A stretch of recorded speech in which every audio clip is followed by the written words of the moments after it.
Hello there, have a seat. Thank you. What is your name? My name is Natasha Kozlova. Okay, Natasha, we're going to start the IELTS speaking section. I will record this speaking part of the test for marking purposes. To begin, I'm going to ask you a few questions on a general topic. Are you ready to proceed? Yes, I am. Okay, let's talk about sports. What kind of sports do you enjoy playing? Well, a sport I absolutely love to play is ice hockey. It's fairly competitive and it keeps me active and healthy. I also enjoy playing football when the weather is warmer. What are some sports you have never played and why? One sport I've never played is handball. Some of my friends love it.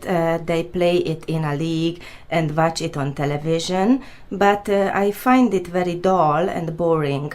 I prefer faster sports like ice hockey. Do you prefer team sports or individual sports and why? I prefer team sports because I enjoy the social part of it. Team sports also help to learn teamwork, which is a really important skill in life. Why do you think people play sports? To be sure, you are asking me the reasons for playing sports? Yes, that's right. I believe people play sports for two main reasons. First and most important, I think, sports are lots of fun. Second, many sports are great exercise. Staying in shape by playing sports is much more enjoyable than going to the gym, for example. What is the most popular sport in your country? Why do people like this sport? In Russia, I think football is the most popular, although ice hockey is very popular as well. Both sports are very fast moving with lots of excitement, which makes them appealing to many Russians. That is the end of part 1. For part 2, I will ask you about a specific topic. You will have 1 to 2 minutes to talk about this topic. You will have 1 minute to prepare what you are going to say. You can make notes if you wish. Now we will begin. Here's a card with the questions.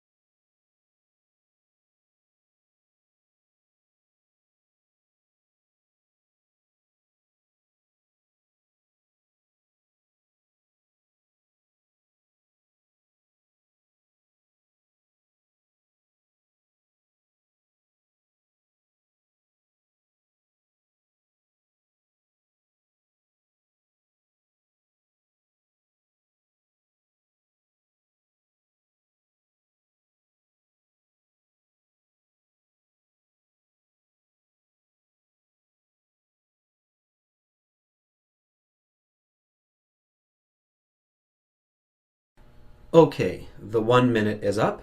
Please begin speaking. I've had a number of role models in my life. Perhaps my greatest role model was my father. My dad was an absolutely wonderful man who inspired me to become the person I am today. He was a very tall man and was bald from a very young age. His face was old and friendly. He worked in a factory for almost 50 years until he died last year. He had an honest job and I think he was always happy, but he wanted more for his children.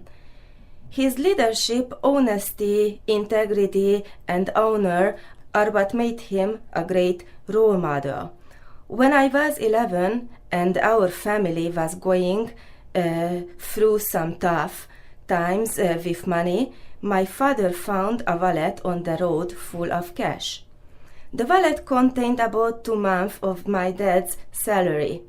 He brought it home and immediately attempted to get in contact with the person who it belonged to. Keeping the wallet was never even a consideration for him. Years later, I asked him why. He told me that it was always wrong to take what does not belong to you, and just because our family could have benefited from the money, it was still wrong. Still, this strong morality is what I have learned.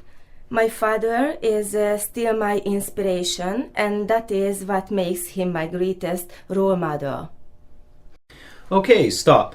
That is the end of part 2. I will now ask you some specific questions related to the topic of part 2. We will now begin part 3. What attributes should a role model have? That is an interesting question. Can you give me a moment? Certainly. I believe the qualities a role model should possess are honesty, integrity, and kindness. Young people learn from role models, and these are the most important attributes a role model should be teaching children, because these traits help children become good people. Why are role models important in a person's life? Role models are important because they act as life teachers. Let me explain. For academics, we have school teachers. For sports, we have coaches. For life in general, we have role models. They are the instructors of important life skills such as honesty and integrity. Have you been a role model to anyone in the past? Yes, I have been a role model to my younger brother. He is 7 years younger than me, so I've experienced many events which he comes across, and I try to teach him these lessons. What responsibilities does a role model have? The main responsibility a role model has, in my opinion, is to live in a positive way which reflects their beliefs. For example, a role model who teaches honesty and kindness must be honest and kind in their everyday life. It is not enough for a role model to say things, he must do them as well. Can having role models be a bad thing? Why or why not? That is a very interesting question. I may need a second. Well, I suppose having role models could be a bad thing if those role models did not live as they taught. Additionally, a person who taught bad attributes such as dishonesty, cheating, or lying would be a bad role model. Having a person like this in anyone's life would be terrible. Having bad role models would be worse than having no role model. However, having a good role model is the best case. Okay, that is the end of part 3, and that is the end of the IELTS test. Thank you very much for coming. Thank you. Have a good day, Natasha. You too. Bye-bye.